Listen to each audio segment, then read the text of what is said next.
नमस्कार students corner या YouTube चॅनलवर सर्वांचं हार्दिक स्वागत. MHT CET. नमस्कार स्टुडंट्स कॉर्नर या यूट्यूब चॅनलवर सर्वांचं हार्दिक स्वागत. MH CET पासून अगदी कॉलेज ॲडमिशनपर्यंत प्रॉपर माहिती आपल्या चॅनलवरती दिली जाते. तर CET संदर्भात कॅप प्रोसेस संदर्भात एक नवं परिपत्रक नवी नोटीस पोर्टलवरती प्रसिद्ध झालेले आहे. या संदर्भात आपण माहिती घेणार आहोत. तर पाहू शकता की CETच्या पोर्टलवरती नवं परिपत्रक आलेलं आहे.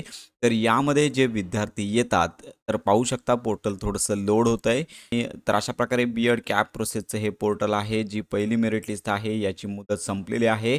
6 तारखेपर्यंत विद्यार्थ्यांना फॉर्म भरता येणार होते. तर आज शेवटचीच तारीख आहे. रात्रीपर्यंत फॉर्म विद्यार्थी दुरुस्त करू शकतात आणि त्याच्यानंतर डायरेक्ट 10 तारखेला मेरिट लिस्ट प्रसिद्ध होणार आहे. यापूर्वी देखील येथे महत्त्वाचं नोटिफिकेशन आलेलं आहे. तुम्ही येथे पाहू शकता की महत्त्वाची सूचना याच्यामध्ये अल्पसंख्याक शैक्षणिक संस्थांमध्ये अल्पसंख्याक विद्यार्थ्यांना प्रवेश देताना ग्राह्य धरावयाच्या सूचना याच्यामध्ये आलेल्या आहेत. म्हणजेच मायनॉरिटी अंतर्गत जे कॉलेजेस येतात त्यामध्ये प्रवेश घेणाऱ्या विद्यार्थी व कॉलेजेस अशा दोघांसाठी महत्त्वाचं परिपत्रक आलेलं आहे. तर अशा प्रकारचं हे परिपत्रक प्रसिद्ध करण्यात आलेलं आहे. याच्यामध्ये अल्पसंख्याक शैक्षणिक संस्थांमध्ये अल्पसंख्याक विद्यार्थ्यांना प्रवेश देताना ग्राह्य धरण्यात येणाऱ्या कागदपत्र पुराव्यांबाबत महत्त्वाची सूचना देण्यात आलेली आहे. आता अल्पसंख्याक कॅटेगरी संदर्भात देखील आपण व्हिडिओ बनवला होता. तर याच्यामध्ये अल्पसंख्याक कॅटेगरी अंतर्गत कोण-कोण येतात? यामध्ये मुस्लिम, ख्रिश्चन, शीख, त्याचबरोबर बौद्ध, पारसी, जैन व ज्यू या धार्मिक अल्पसंख्याक लोकसमूह यांना अल्पसंख्याक म्हणून घोषित करण्यात आलेले आहे.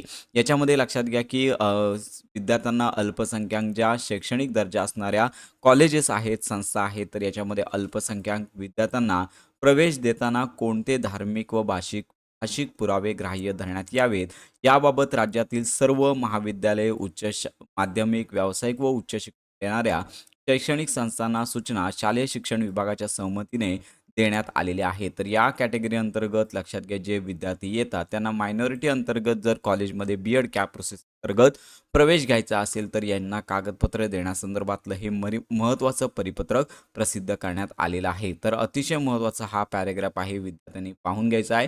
त्या अनुषंगाने कळविण्यात येत आहे की अल्पसंख्याक समुदायातील व्यक्तींना शासनाकडून वैयक्तिक अल्पसंख्याक प्रमाणपत्र दाखला देण्यात येत नाही. म्हणजेच विद्यार्थी जे आहेत मायनॉरिटी अंतर्गत येतात त्याला मराठीत अल्पसंख्याक असं म्हणतात. तर या विद्यार्थ्यांना असं सेपरेट असं दाखला प्रमाणपत्र देण्यात येत नाही आहे. त्यामुळे अल्पसंख्याक शैक्षणिक संस्थांनी अल्पसंख्याक विद्यार्थ्यांना प्रवेश देताना विद्यार्थ्याच्या शाळा सोडल्याचा प्रमाणपत्र व दाखल्यातील धर्म व मातृभाषा विषयीची नोंद प्रमाण मानाव्यात. म्हणजेच काय की विद्यार्थ्यांच्या दाखल्यावरती जातीचा उल्लेख पाहिजे किंवा दाखल्यातील धर्म किंवा मातृभाषा या महत्त्वाच्या गोष्टी विचारात घेतल्या जाणार आहेत.